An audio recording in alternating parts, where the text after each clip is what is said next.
আমার প্রিয় দর্শক শ্রোতাগণ, আজকে এমন এক মহামানব সম্পর্কে আলোচনা করব যিনি না সৃষ্টি হলে পৃথিবীর কোনো কিছু সৃষ্টি হতো না। তাকে সৃষ্টি না করলে আল্লাহ তাআলা পৃথিবীর কোনো কিছু সৃষ্টি করতো না। সে মহামানব সম্পর্কে আজকে আলোচনা করব।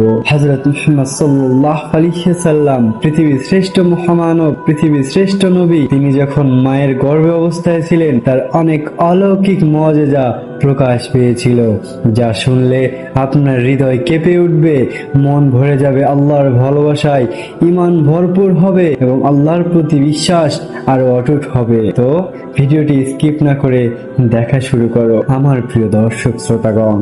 রাত গভীর, মক্কার আকাশে অসংখ্য তারা জ্বলছে, চারদিকে নীরবতা, কিন্তু সেই নীরবতার মাঝেও যেন আসমান ও জমিন অপেক্ষা করছে এক মহামানবের আগমনের জন্য। কাবা ঘরের চারপাশে তখন মূর্তি পূজা চলছে, মানুষ পথ হারিয়ে অন্ধকারে ডুবে আছে, জুলুম, অন্যায়, সুদ, ব্যভিচার আর মূর্খতায় পৃথিবী ভরে উঠেছে। ঠিক সেই সময় আল্লাহ তাআলা সিদ্ধান্ত নিলেন পৃথিবীতে পাঠাবেন এমন একজনকে যিনি মানুষের হৃদয় বদলে দেবেন, যিনি অন্ধকার ভেঙে সত্যের আলো ছড়াবেন, যার আগমনে ফেরেশতারা খুশি হবে আর শয়তান কেঁপে উঠবে। তিনি হলেন রাহমাতুল লিল আলামিন হযরত মুস্তাফা মুহাম্মদ সাল্লাল্লাহু আলাইহি সাল্লাম। আর সেই মহান নবীকে নিজের গর্ভে ধারণ করার সৌভাগ্য লাভ করেছিলেন পবিত্র নারী হযরত আমেনা রাদিয়াল্লাহু আনহা। কিন্তু সাধারণ কোন মায়ের মতো ছিল না তার সেই সময়, কারণ তার গর্ভে ছিল পৃথিবীর শ্রেষ্ঠ মানব। তিনি এসব অলৌকিক ঘটনা অনুভব করছিলেন যা ইতিহাসে আর কোনো মা অনুভব করেননি। এই ভিডিওতে আপনাদের সামনে সেই সব অলৌকিক মুআজিজাগুলো নিয়ে আলোচনা করব যা পৃথিবীর শ্রেষ্ঠত্ব, যা পৃথিবীতে অন্য কোনো মা পায়নি। ভিডিওটি শুরু করার আগে আমার দর্শকদের কাছে ছোট্ট একটি অনুরোধ, আমার চ্যানেলে একটি সাবস্ক্রাইব করে দিবেন এবং ভিডিওটিতে একটি লাইক করে দিবেন। আসসালামু আলাইকুম ওয়া রাহমাতুল্লাহ। এক রাতে মা আমেনা ঘুমিয়েছিলেন। হঠাৎ তিনি দেখলেন আসমান থেকে উজ্জ্বল এক নূর নেমে আসছে। সেই নূর ধীরে ধীরে পুরো ঘর আলোকিত করে দিল। তারপর তিনি একটি আওয়াজ শুনলেন, হে আমেনা, তুমি এমন এক সন্তানের মা হতে চলেছ যিনি এই উম্মতের নেতা হবেন। মা আমেনা ঘুম ভেঙে উঠে বসে পড়লেন। তার শরীর কাঁপছিল, কিন্তু আশ্চর্যের বিষয়, ভয়ের বদলে তার হৃদয় নেমে এলো এক অদ্ভুত প্রশান্তি। তিনি অনুভব করলেন এই সন্তান সাধারণ কেউ নন। সাধারণত একজন নারী গর্ভ ধারণ করলে নানা কষ্ট অনুভব করেন, কিন্তু মা আমেনা পরে বর্ণনা করেছিলেন, আমি কখনো গর্ভে তার অনুভব করিনি। তিনি বলতেন, মনে হতো যেন আমার ভেতরে কোনো বোঝা নয়, বরং আলো রয়েছে। সুবহানাল্লাহ। না ছিল অতিরিক্ত দুর্বলতা, না ছিল অসহ্য কষ্ট, বরং যত দিন যাচ্ছিল তার চেহারা তত নূর বৃদ্ধি পাচ্ছিল। মক্কার নারীরা অবাক হয়ে বলতো, আমেনার মুখ এত উজ্জ্বল কেন? কেউ উত্তর খুঁজে পেত না। যখন নবী সাল্লাল্লাহু আলাইহি সাল্লাম মা আমেনার গর্ভে ছিলেন, তখন প্রায় তার ঘর থেকে অদ্ভুত সুগন্ধ বের হতো। এই সুগন্ধ ছিল মেশক ও জান্নাতি আতরের থেকেও সুন্দর। অনেকে ঘরের পাশ দিয়ে যেতে যেতে থেমে যেত। তারা বলতো, এই ঘরে এমন কি আছে যার সুবাস পুরো পরিবেশ বদলে দিচ্ছে? মা আমেনা বুঝতেন এই সময় তার গর্ভের সন্তানের বরকত। সুবহানাল্লাহ। একদিন গভীর রাতে মা আমেনা একা ছিলেন। হঠাৎ তিনি অনুভব করলেন ঘরের ভেতরে কেউ যেন কথা বলছে, কিন্তু কাউকে দেখা যাচ্ছিল না। তারপর একটি কোমল আওয়াজ শোনা গেল, আপনি ভয় পাবেন না, আপনার গর্ভে রয়েছে আল্লাহর হাবিব। মা আমেনার চোখ দিয়ে পানি পড়তে লাগলো। তিনি বুঝতে পারলেন আল্লাহ তাকে বিশেষ সম্মান দিচ্ছেন। মা আমেনা মাঝে মাঝে দেখতেন তার চারপাশে অদ্ভুত আলো ঘুরে আছে, বিশেষ করে রাতের সময়। এক রাতে তিনি ঘুম থেকে উঠে দেখলেন পুরো ঘর আলোয় ভরে গেছে, কিন্তু ঘরে কোনো প্রদীপ জ্বলছিল না। তিনি ভয়ে চারদিকে তাকালেন, তারপর অনুভব করলেন এই আলো তার গর্ভ থেকে বের হচ্ছে। সুবহানাল্লাহ। সবচেয়ে আশ্চর্য ঘটনা ছিল তিনি স্বপ্নে এমন এক নূর দেখেছিলেন যা মক্কা থেকে শ্যাম দেশের প্রাসাদ পর্যন্ত পৌঁছে যায়। আল্লাহু আকবার। তিনি পরে বলেছিলেন, আমি সেই আলোতে দূরের প্রাসাদ দেখতে পাচ্ছিলাম। এটি ছিল ইঙ্গিত এই নবীর দিন একদিন মক্কা ছাড়িয়ে সারা পৃথিবীতে ছড়িয়ে পড়বে। স্বামী আব্দুল্লাহর মৃত্যুর কারণে মা আমেনা খুব কষ্ট পেয়েছিলেন। কখনো কখনো তিনি কাঁদতেন, কিন্তু আশ্চর্যের বিষয়, যখনই তিনি দুঃখ পেতেন তখনই অন্তরে এক শান্তি অনুভব করতেন। মনে হতো কেউ যেন তাকে বলছে, ধৈর্য ধরুন, আল্লাহ আপনার সাথে আছেন। তিনি বুঝতে পারতেন এটি তার গর্ভের সন্তানের বরকত। নবী সাল্লাল্লাহু আলাইহি সাল্লাম যখন গর্ভে ছিলেন তখন শয়তানের জগতে ভয় ছড়িয়ে পড়ে। ইবলিস বুঝতে পারে পৃথিবীতে এমন একজন আসছেন যিনি মানুষকে সত্যের পথে ডাকবেন। সে তার সঙ্গীদের বলল, আজ আমার রাজত্ব হুমকির মুখে। শয়তানেরা আকাশে উঠতে চাইলে উল্কা নিক্ষেপ করে তাদের তাড়িয়ে দেওয়া হতো, কারণ আসমান প্রস্তুত হচ্ছিল ওহীর জন্য। 1000 বছর ধরে জ্বলতে থাকা পারস্যের আগুন হঠাৎ নিভে যায়। এই আগুনকে তারা পবিত্র মনে করত, কিন্তু নবী সাল্লাল্লাহু আলাইহি সাল্লামের আগমনের সময় সে আগুন নিভে যাওয়া ছিল বড় নির্দেশন। জ্যোতিষীরা হতবাক হয়ে যায়। তারা বুঝতে পারে পৃথিবীতে বড় পরিবর্তন আসছে। পারস্য সম্রাট কিসরার প্রাসাদে হঠাৎ ফাটল ধরে, 14টি বারান্দা ভেঙে পড়ে। রাজা আতঙ্কিত হয়ে পড়ে। সে তার পুরোহিতদের ডেকে জিজ্ঞাসা করে, এ কিসের আলামত? তারা উত্তর দিতে পারেনি, কিন্তু ইতিহাস সাক্ষী এটি ছিল ইসলাম আগমনের পূর্ণ সংকেত। যখন নবী সাল্লাল্লাহু আলাইহি সাল্লাম গর্ভে ছিলেন তখন মা আমিনার শরীরে সাধারণ পরিবর্তন আসে। তার মুখমণ্ডল উজ্জ্বল হয়ে ওঠে। তিনি আগের চেয়ে বেশি শান্ত হয়ে যান। মক্কার নারীরা বলতো, আমিনার দিকে তাকালে মন শান্ত হয়ে যায়। সুবহানাল্লাহ, কারণ তার ভিতরে ছিলেন রহমতের নবী। মা আমিনা কখনো একা অনুভব করতেন না। রাতের অন্ধকারে তার ভয় লাগতো না, বরং মনে হতো অদৃশ্য কেউ তাকে পাহারা দিচ্ছে। এক সময় তিনি অনুভব করতেন ঘরের বাহিরে যেন ফেরেশতারা অবস্থান করেছেন। আরবের জ্যোতিষীরা লক্ষ্য করল আকাশে অদ্ভুত পরিবর্তন হচ্ছে। নতুন নতুন তারা দেখা যাচ্ছে। অনেক পুরনো লক্ষণ বদলে গেছে। তারা বুঝতে পারছিল পৃথিবীতে একজন মহান ব্যক্তির আগমন খুব নিকটে। তিনি মাঝে মাঝে নিজের পেটে হাত রেখে কাঁদতেন, কিন্তু সেটি দুঃখের কান্না ছিল না, এ ছিল ভালোবাসা ও বিস্ময়ের কান্না। তিনি অনুভব করতেন এই সন্তান শুধু তার নয়, পুরো পৃথিবীর জন্য রহমত। জন্মের কয়েকদিন আগে তিনি আবার স্বপ্ন দেখলেন। একজন নুরানি ব্যক্তি এসে বললেন, যখন সন্তান জন্ম নেবে তার নাম রাখবেন মুহাম্মদ আনাল্লাহ। তিনি আরো বললেন, তিনি হবেন আসমান ও জমিনের সবচেয়ে প্রশংসিত ব্যক্তি। মা আমিনা ঘুম ভেঙে কান্না শুরু করলেন, কারণ তিনি বুঝতে পেরেছিলেন তার গর্ভে থাকা সন্তান আল্লাহর বিশেষ রহমত। মরুভূমির বালি অপেক্ষা করছিল, কাবা ঘরের অপেক্ষা করছিল, আসমানের ফেরেশতারা অপেক্ষা করছিল, কারণ খুব শীঘ্রই পৃথিবীতে আগমন করবেন সেই নবী যিনি তায়েফে রক্তাক্ত হয়ে উম্মতের জন্য দোয়া করবেন। আল্লাহু আকবার। তিনি নিজের ক্ষুধা ভুলে গরিবকে খাওয়াবেন, যিনি কাঁদবেন মানুষের মুক্তির জন্য। আর তার আগমনের সূচনা হয়েছিল মা আমিনার পবিত্র গর্ভ নূরের সে অলৌকিক পরিস্থিতির মাধ্যমে। রবিউল আউয়াল মাসের সেই রাত মক্কার আকাশ ছিল অদ্ভুত শান্ত, চারিদিকে নীরবতা, কিন্তু সেই নীরবতার মাঝেও যেন আসমান ও জমিনের মাঝে এক অদৃশ্য আলোড়ন চলছিল। মা আমিনা রাদিয়াল্লাহু আনহা সেই রাতে একা ছিলেন। স্বামী আব্দুল্লাহ রাদিয়াল্লাহু আনহু অনেক আগে ইন্তিকাল করেছেন। তার হৃদয় ছিল শূন্যতা, কিন্তু সেই শূন্যতার মাঝেও তিনি অনুভব করছিলেন এক অদ্ভুত প্রশান্তি, কারণ তার অন্তরে ছিলেন সেই নূর যার জন্য পৃথিবীর সৃষ্টি হয়েছে। সুবহানাল্লাহ। রাত যত গভীর হতে লাগলো মা আমিনা অনুভব করলেন ঘরের পরিবেশ বদলে যাচ্ছে। হঠাৎ পুরো ঘর আলোয় ভরে গেল। এ আলো ছিল না সূর্যের, এ আলো না ছিল আগুনের, না প্রাসাদের। এটি ছিল এমন এক নূর যা চোখে প্রশান্তি এনে দেয়। তিনি ভয়ে চারদিকে তাকালেন, তারপর দেখলেন ঘরের চারপাশে নুরানি চেহারার কিছু নারী দাঁড়িয়ে আছেন। বর্ণনায় আসে সেই রাতে আল্লাহ তাআলা জান্নাতি নারীদের পাঠিয়েছিলেন। তাদের মধ্যে ছিলেন হযরত মরিয়ম আলাইহিস সালাম, হযরত আসিয়া আলাইহিস সালাম এবং আরো অনেক নুরানি নারী। সুবহানাল্লাহ। তারা মা আমিনাকে ঘিরে দাঁড়ালেন। একজন কোমল কণ্ঠে বললেন, হে আমিনা, ভয় পাবেন না, আজ আপনি পৃথিবীর শ্রেষ্ঠ সন্তান জন্ম দেবেন। আল্লাহু আকবার। মা আমিনার চোখ ভিজে উঠল। তিনি অনুভব করলেন আল্লাহ তাআলা একা রাখেননি। সেই সময় আসমান অদ্ভুত অদৃশ্য এবং দৃশ্য দেখা যাচ্ছিল। ফেরেশতারা দল বেঁধে পৃথিবীর দিকে নেমে আসছিলেন। তারা আল্লাহর তাসবিহ করছিলেন। চারদিকে যেন তাকবীরের ধ্বনি ছড়িয়ে পড়ছিল।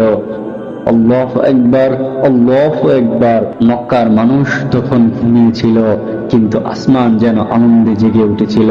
সে রাতেই ইবলিস অদ্ভুত অস্থির হয়ে পড়ে। সে বুঝতে পারে আজ পৃথিবীতে এমন একজন আসবেন যিনি তার সমস্ত ষড়যন্ত্র ভেঙে দেবেন।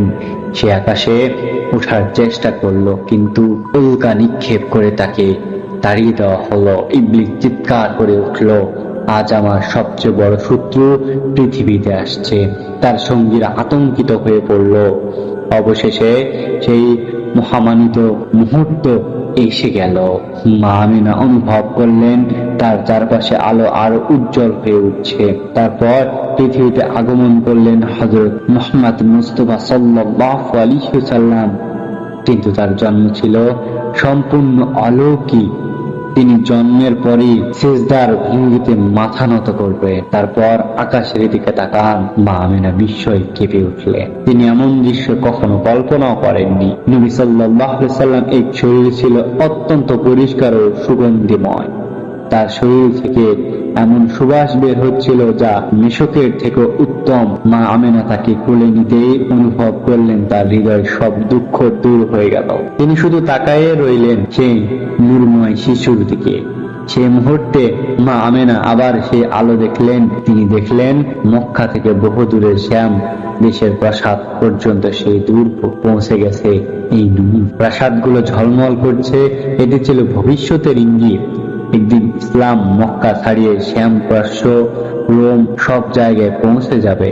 নবী সাল্লাল্লাহু আলাইহি সাল্লামের জন্মের সাথে সাথেই কাবা ঘরের অনেক মূর্তি মুখ থুবড়ে পড়ে যায়। মক্কার কিছু মানুষ আতঙ্কিত হয়ে পড়ে, কারণ তারা বুঝতে পারছিল না হঠাৎ এসব কেন হচ্ছে। কিন্তু আসমান জানত মিথ্যের যুগ শেষ হতে চলেছে। সে রাতে পারস্যের অগ্নি উপাসকদের হাজার বছরের আগুন নিভে যায়, যে আগুন কখনো নেভেনি। আজ সেটি হঠাৎ নিভে গেল। পুরোহিতরা হতবাক হয়ে যায়। রাজা কিসরা ভয়ে কাঁপতে থাকে। সে রাতেই কিসরার প্রদেশের 14টি বারান্দা ধসে পড়ে। রাজ্যের জ্যোতিষীরা বলল পৃথিবীতে এক মহান ব্যক্তির আগমন হয়েছে, কিন্তু তারা জানতো না তিনি হচ্ছেন আল্লাহর শেষ নবী। মা আমেনা শিশুটিকে বুকে জড়িয়ে ধরে কাঁদছিলেন, কিন্তু সেটি ছিল না কষ্টের, না ছিল কান্না। এ ছিল আনন্দ, বিস্ময় ও ভালোবাসার কান্না। তিনি অনুভব করছিলেন এই শিশু সাধারণ কেউ নন, এই শিশুর মাধ্যমে পৃথিবী বদলে যাবে। নবী সাল্লাল্লাহু আলাইহি সাল্লামের দুই কাঁধের মাঝখানে ছিল নবুয়তের বিশেষ মোহর। এটি ছিল আল্লাহর পক্ষ থেকে একটি নিদর্শন, যা পরে এটি দেখছিলেন তারা বুঝতে পারছিল তিনি সত্যি আল্লাহর রাসূল। বর্ণনায় আসে ফেরেশতারা সেই রাতে ঘোষণা করেছিলেন আজ রহমতের নবী পৃথিবীতে আগমন করেছেন। আসমান আনন্দিত ছিল, জমিন আনন্দিত ছিল, শুধু শয়তান ও মূর্তি পূজারীরা ছিল আতঙ্কিত। সকলে সংবাদ পৌঁছালো দাদা আব্দুল মুত্তালিবের কাছে। তিনি দ্রুত এসে নাতিকে কোলে নিলেন। নাতির মুখ দেখে তার চোখ ভিজে গেল। তিনি শিশুকে নিয়ে কাবা ঘরে গেলেন। সেখানে দাঁড়িয়ে আল্লাহর শুকরিয়া আদায় করলেন। আব্দুল মুত্তালিব বললেন, আমি তার নাম রাখবো মুহাম্মদ। লোকেরা অবাক হয়ে গেল, এ নাম তো আরবে খুব কম পরিচিত। তিনি উত্তর দিলেন, আমি চাই আসমান ও জমিনে সবাই তার প্রশংসা করুক। আর সত্যি আজ পৃথিবীর কোটি কোটি মানুষ প্রতিদিন দরুদ পড়ে তার প্রশংসা করছে। মক্কার নারীরা তাকে দেখতে আসতো। শিশুর মুখ দেখলেই তাদের মন নরম হয়ে যেত। অনেকে বলতো এই শিশুর চেহারার অন্যরকম নূর রয়েছে, কেউ তার কাছ থেকে চোখ সরাতে পারত না। সে রাত ছিল শুধু একটি শিশুর জন্মের রাত নয়, এটি ছিল অন্ধকারের উপর আলোর বিজয়ের সূচনা, মিথ্যার উপর সত্যের সূচনা, জালিয়াতের উপর ইসলামের সূচনা। একটি শিশু পৃথিবীতে এসেছিলেন, কিন্তু তার আগমনে কেঁপে উঠেছিল সাম্রাজ্য, নেভে গিয়েছিল হাজার বছরের আগুন, ভেঙে পড়েছিল মূর্তি, আর আসমান হয়ে গিয়েছিল ফেরেশতাদের তাকবীরে। মক্কার সেই বরকতময় রাতের পর কয়েকদিন কেটে গেছে। চারদিকে তখনও মানুষ ফিস ফিস করে বলছিল আব্দুল্লাহর ইতিম সন্তানটির মাঝে অন্যরকম কিছু আছে। কেউ তার চেহারা নূরের কথা বলতো, কেউ বলতো তার শরীরে সুবাসের কথা, আবার কেউ বলতো এই শিশুর দিকে তাকালে হৃদয় বদলে যায়। কিন্তু তখনও কেউ জানতো না এই শিশুই একদিন পৃথিবীর ইতিহাস বদলে দেবেন। সে সময় আরবের তিনি ছিল শহরের শিশুদের মরুভূমির সিদ্ধান্ত পরিবেশে বড় করা হতো, তাই বিভিন্ন গোত্রের নারীরা মক্কায় আসতো শিশুদের দুধ পান করিয়ে লালন পালনের জন্য। সেই নারীদের মধ্যে ছিলেন হযরত হালিমা সাদিয়া রাদিয়াল্লাহু আনহা। তিনি ছিলেন অত্যন্ত দরিদ্র, তার উট ছিল দুর্বল, গাধাটি ধীরে হাঁটতো, ঘরে খাবার ছিল না, তার নিজের শিশু ক্ষুধায় কাঁদত। তিনি পরে বলেছিলেন, আমাদের ঘরে তখন দরিদ্র ছাড়া কিছুই ছিল না। মক্কার ধনী পরিবারগুলো শিশুকে সবাই নিতে চেয়েছিল, কারণ তারা আশা করত ভালো উপহার পাবে। কিন্তু যখন জানা গেল মুহাম্মদ সাল্লাল্লাহু আলাইহি সাল্লাম এতিম, তখন কেউ তাকে নিতে আগ্রহী দেখালো না। সবাই বলল, এই শিশুর বাবা নেই, এ থেকে আমরা কি পাবো? হালিমাতুস সাদিয়াও প্রথমে দ্বিধায় পড়ে গেলেন, কিন্তু শেষ পর্যন্ত তিনি ভাবলেন খালি হাতে ফিরে যাওয়ার চেয়ে শিশুকে নিয়ে যাওয়াই ভালো। তিনি জানতেন না তিনি পৃথিবীর সবচেয়ে বরকতময় শিশুকে কোলে নিতে যাচ্ছেন। হালিমাতুস সাদিয়া যখন নবী সাল্লাল্লাহু আলাইহি সাল্লামকে কোলে নিলেন, তখন তিনি অদ্ভুত শান্তি অনুভব করলেন। শিশুটি ছিল অত্যন্ত শান্ত, তার মুখে ছিল মিষ্টি হাসি। তিনি নবী সাল্লাল্লাহু আলাইহি সাল্লামকে বুকে নিতেই তার শুকিয়ে যাওয়া দুধ প্রভাবিত হতে শুরু করলো। তার নিজের শিশু পেট ভরে দুধ পান করলো। হালিমা বিস্ময়ে কেঁদে ফেললেন। তিনি বুঝতে পারলেন এই শিশু সাধারণ কেউ নন। যে উটটি এতদিন দুর্বল ছিল, সেটি হঠাৎ শক্তিশালী হয়ে গেল। ফেরার পথে সে উট সবার আগে চলতে লাগলো। সঙ্গীরা অবাক হয়ে গেল। হালিমা, এটি কি সেই পুরনো উট? তিনি নিজেও বিস্মিত ছিলেন, কারণ তিনি জানতেন এই সবই সেই নূরময় শিশুর বরকত। হালিমাতুস সাদিয়া বাড়িতে পৌঁছানোর পর আরো আশ্চর্য ঘটনা ঘটলো। তাদের শুকনো জমিতে বরকত নেমে এলো। ছাগলগুলো আগের চেয়ে বেশি দুধ দিতে লাগলো। বাড়িতে খাবারের অভাব দূর হয়ে গেল। পাশের লোকেরা অবাক হয়ে বলতো, হালিমার ঘরে হঠাৎ এত বরকত এলো কোথায় থেকে? হালিমা শুধু মুচকি হেসে নবী সাল্লাল্লাহু আলাইহি সাল্লাম এর দিকে তাকাতেন। নবী সাল্লাল্লাহু আলাইহি সাল্লাম বড় হতে লাগলেন, কিন্তু তিনি অন্য শিশুদের মতো ছিলেন না। তিনি কখনো মিথ্যা বলতেন না, কখনো ঝগড়া করতেন না, কখনো খারাপ কাজে জড়াতেন না। তার চেহারা ছিল অদ্ভুত নূর। রাতে তার মুখের দিকে তাকালে মনে হতো চাঁদের আলো ঝলমল করছে। সুবহানাল্লাহ। এক রাতে হালিমা দেখলেন ছোট্ট মুহাম্মদ সাল্লাল্লাহু আলাইহি সাল্লাম আকাশের চাঁদের দিকে তাকিয়ে হাসছেন। মনে হচ্ছিল চাঁদও যেন তার দিকে ঝুলছে। হালিমার হৃদয় কেঁপে উঠল। তিনি বুঝতে পারছিলেন এই শিশুর সাথে আসমানের গভীর সম্পর্ক রয়েছে। একদিন নবী সাল্লাল্লাহু আলাইহি সাল্লাম অন্য শিশুদের সাথে খেলছিলেন। হঠাৎ দুজন সাদা পোশাক পরা ব্যক্তি সেখানে এলেন। তাদের চেহারা ছিল নুরানি।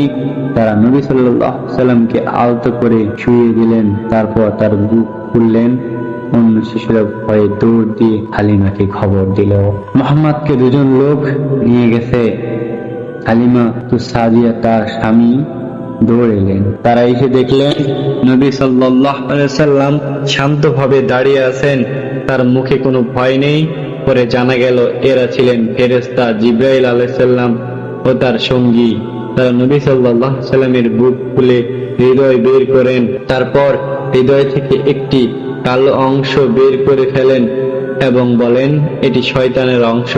এরপর তারা হৃদয় জমজমের পানি দিয়ে ধুয়ে আবার স্থাপন করেন। আল্লাহু আকবার। এটি ছিল আল্লাহর পক্ষ থেকে নবী সাল্লাল্লাহু আলাইহি সাল্লামকে পবিত্র করার বিশেষ মুজিজা।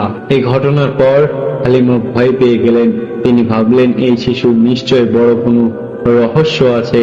তাই তিনি নবী সাল্লাল্লাহু আলাইহি সাল্লামকে আবার তার মা আমেনার কাছে ফিরিয়ে দেওয়ার সিদ্ধান্ত নিলেন। হালিমা যখন পুরো ঘটনা খুলে বললেন, মা আমেনা একদম ভয় পেলেন না, বরং শান্তভাবে বললেন, আমি জানতাম আমার সন্তানের ব্যাপারে আল্লাহর বিশেষ রহমত রয়েছে।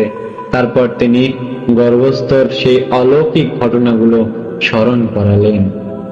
আকাশের নূর, ফেরেশতাদের কণ্ঠ, স্বপ্নের সংবাদ সবকিছু যেন তার চোখের সামনে ভেসে উঠল। শিশু মুহাম্মদ সাল্লাল্লাহু আলাইহি সাল্লাম ধীরে ধীরে বড় হচ্ছিলেন, কিন্তু পৃথিবী তখনও জানতো না এই শিশুই একদিন বলবেন সব মানুষ সমান, নারীদের সম্মান করো, দাসদের মুক্ত করো, এক আল্লাহর ইবাদত করো। তিনি পৃথিবীতে এসেছিলেন রহমত হয়ে। মা আমেনার মাঝে মাঝে তার সন্তানের দিকে তাকিয়ে চোখের পানি ফেলতেন। তিনি বুঝতে পারতেন এই সন্তান শুধু তার নয়, তিনি পুরো মানব জাতির জন্য পাঠানো রহমত। তার অন্তরে সেই প্রথম দিনের নূরের অনুভূতি আজও জ্বলজ্বল করছিল। মা আমেনার গর্ভে নবী সাল্লাল্লাহু আলাইহি সাল্লামের অবস্থান ছিল অলৌকিক রহস্যে ভরা। তিনি অনুভব করছিলেন আসমানি নূর, ফেরেশতাদের কণ্ঠ, অদ্ভুত প্রশান্তি, গর্ভের ভারহীনতা, রহস্যময় সুগন্ধি, স্বপ্নের সংবাদ এবং চারপাশে বরকতের ছায়া। কারণ তার গর্ভে ছিলেন সেই নবী যার নাম শুনলে কোটি হৃদয় দৌড় পড়ে, যার ভালোবাসার মানুষ কাঁদে, যিনি কিয়ামতের দিনও বলবেন উম্মত উম্মত। সুবহানাল্লাহ। আমার প্রিয় দর্শক শ্রোতাগণ, এই ভিডিওটি যদি আপনার হৃদয়ে ছুঁয়ে যায় তাহলে দয়া করে একটি লাইক করে দেবেন এবং ভিডিওটি শেয়ার করবেন যেন সবাই দেখতে পারে এই সুন্দর ভিডিওটি। আসসালামু আলাইকুম ওয়া রাহমাতুল্লাহ।